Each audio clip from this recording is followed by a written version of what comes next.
மணப்பாறையை சேர்ந்த அருமை பெரியவர்களே, அன்பு தாய்மார்களே, எழுச்சியோடு இங்கே கூடியிருக்கின்ற இளைய சமுதாயமே, இந்த 12:30 மணி ஏப்ரல் மாத உச்சி வெயில் மண்டை பிறந்தாலும் இத்தனை ஆர்வத்துடன் ஆரவாரத்துடன் இங்கே நீங்கள் காத்திருக்கிறீர்கள் என்றால் உண்மையிலேயே அம்மாவின்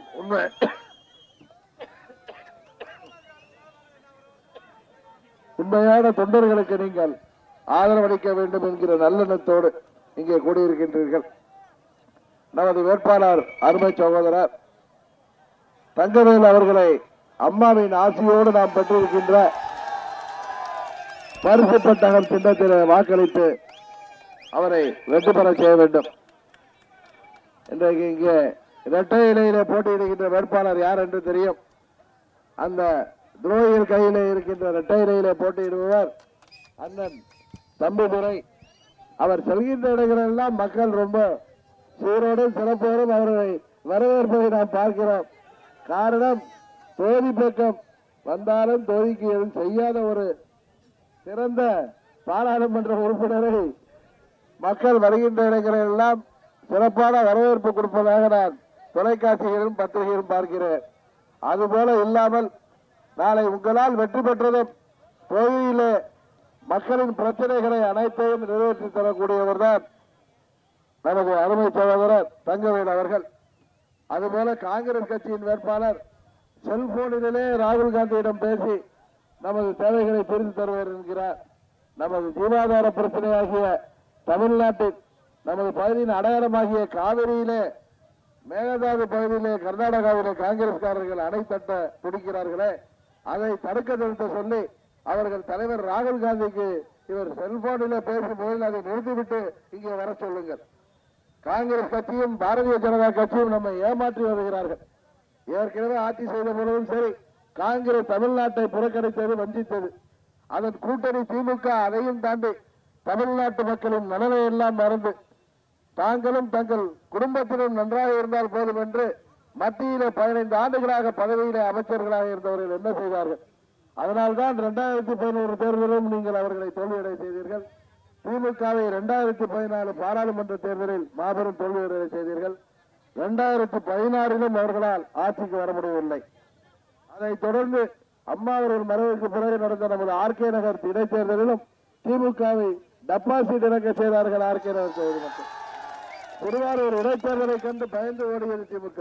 இவர்கள் இன்றைக்கு கூட்டணி பார்வையிலே பாரத பிரதமரை தீர்மானிக்க போகிறோம் என்கிறார்கள்.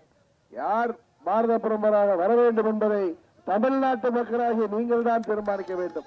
அப்பொழுதுதான் நமது விவசாயிகளின் பிரச்சனை, நமது மாணவர்களின் பிரச்சனை, வியாபாரிகளின் பிரச்சனை, நெசவாளர்களின் பிரச்சனை, அரசு ஊழியர்கள் ஆசிரியர்களின் பிரச்சனைகள் மற்றும் மீனவர்களின் பிரச்சனைகள், அமைப்பு சாரா தொழிலாளர்களின் பிரச்சனைகள் அனைத்தையும் தீர்க்க முடியும்.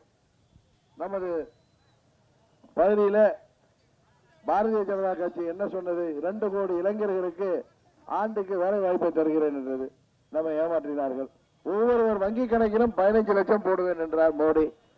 இருக்கிற பணத்தை எல்லாம் கருப்பு பணம் கொடுப்பு என்ற பெயரில ஏழை எளிய மக்கள், நடுத்தர மக்கள் கையில பணம் இல்லாமல் செய்துவிட்டு இன்றைக்கு இவருடைய தொழில் கொள்கையினால் அம்பானிகளும் அதானிகளும் தான், யாரோ விரல் விட்டு எண்ணக்கூடியவர்கள் தான் பெரிய பணக்காரர்களாக இருக்கிறார்கள். அதனால்தான் சொல்கிறேன், மத்தியிலே ஆளுகின்ற காங்கிரஸ் கட்சியாக இருந்தாலும் சரி, தேசிய கட்சிகளை நம்பி நமக்கு பயனில்லை.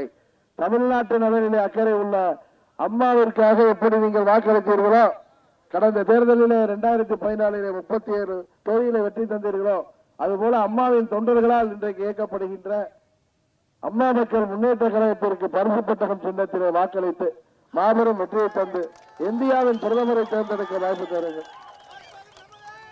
நமது பகுதியின் விவசாயத்திற்கும் கிராமங்களுக்கும் முன்னுரிமை கொடுக்கும் திட்டங்களை நாம் நமது தேர்தல் அறிக்கையிலே கொடுத்திருந்ததை தெரிந்திருப்பீர்கள். அதிலே கிராமப்புற மக்கள் பயனிடும் வகையில் ஒவ்வொரு ஒன்றியத்திலும் அம்மா கிராமப்புற ஒன்றை தொடங்கப்படும். கிராமப்புறங்களில் பெண்களை உள்ளடக்கிய குழுக்களை அமைத்து சமையல் எண்ணெய் தயாரிப்பு போன்ற விவசாயம் சார்ந்த தொழில் வாய்ப்புகள் உருவாக்கி தரப்படும். கிராம பகுதிகளிலும் அம்மா உணவகங்கள் திறக்கப்படும். கிராமப்புற மகளிர் மற்றும் கிராமப்புற இளைஞர்களுக்கு சிறு வணிக கடனாக 2 லட்சம் ரூபாய் வரை வழங்கப்படும். விவசாயிகள் ஆற்று பாசனமோ வாய்க்கால் பாசனமோ பாசனமோ இல்லாத இடங்களிலே ஆழ்துளை கிணறுகளை அரசாங்கமே அமைத்து கொடுத்து அதிலிருந்து அனைவருக்கும் தண்ணீரை பகிர்ந்தளிக்க ஏற்பாடு செய்வோம். நமது கரும்புக்கான குறைந்தபட்ச ஆதார விலையை நிர்ணயிக்க விவசாய பிரதிநிதிகள் உள்ளடங்கிய குழுவை அமைத்து முடிவெடுப்போம். இங்கே அதிகம் விளைவிக்கப்படும் வாழையை நவீன முறையில் சேமித்து வைப்பதற்கும் அதற்கு நல்ல விலை கிடைப்பதற்கும் ஏற்பாடுகள் செய்து தருவோம். விவசாயிகள் கடன்களை நாம் தள்ளுபடி செய்வோம். கூட்டுறவு வங்கிகளிலே சிறு வியாபாரிகள் வாங்கி இருக்கின்ற கடனை எல்லாம் தள்ளுபடி செய்வோம். அதுபோல மணப்பாறை மக்களின் கோரிக்கையாகிய நடுவடைந்த மணப்பாறை முறுக்கு தொழிலுக்கு புத்துணி கொடுப்பதற்கான திட்டம் செயல்படுத்தப்படும். மணப்பாறை முறுக்குக்கு புரிசார் குடிநீர் பெற்று ஏற்றுமதி வாய்ப்புகளை அதிகப்படுத்துவோம். மணப்பாறை பகுதியில் இளைஞர்களுக்கு வேலை வாய்ப்பை அளிக்கும் வகையில் தொழிற்சாலைகள் சுற்றுச்சூழலையும் விவசாயத்தையும் பாதிக்காத தொழிற்சாலைகளை உருவாக்கி இளைஞர்களுக்கு வேலை வாய்ப்பை ஏற்படுத்துவோம். இங்கு அரசு கல்லூரி தொடங்குவோம். முக்கிய ரயில்கள் மணப்பாறை நின்று செல்லக்கூடிய நடவடிக்கை எடுப்போம். மணப்பாறை சவலூர் பிரிவு ரோடு 4 வழிச்சாலை அருகே உள்ள நகராட்சி குப்பை கிடங்கை வேறு பகுதிக்கு பொதுமக்களுக்கு பாதிப்பில்லாத பகுதிக்கு மாற்ற நடவடிக்கை எடுக்கப்படும். இவை அனைத்தையும் நீங்கள் வெற்றி பெற செய்ய போகின்ற அறுவை வேட்பாளர் நமது தங்கவேல் அவர்கள் பரிசு பெற்று சின்னத்திலே மாபெரும் வெற்றி பெற்ற பிறகு அவற்றை எல்லாம் செய்து முடிப்பார். இன்றைக்கு தமிழகத்தில் ஆளுகின்ற அம்மாவின் பெயரை சொல்லி அம்மாவின் சின்னத்தை காட்டி உங்களிடம் வாக்கு கேட்பவர்கள் போலிகள் என்பது உங்களுக்கு தெரியும். அம்மாவின் தொண்டர்கள் அடிமைகளாக இருக்க மாட்டார்கள் என்பது தெரியும்.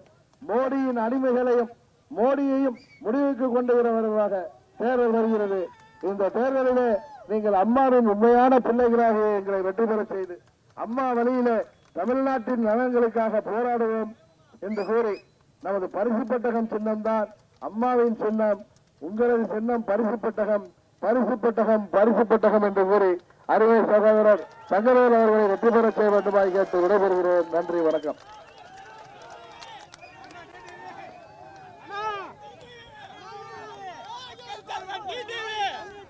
மக்கள் செல்வன் டிடிவி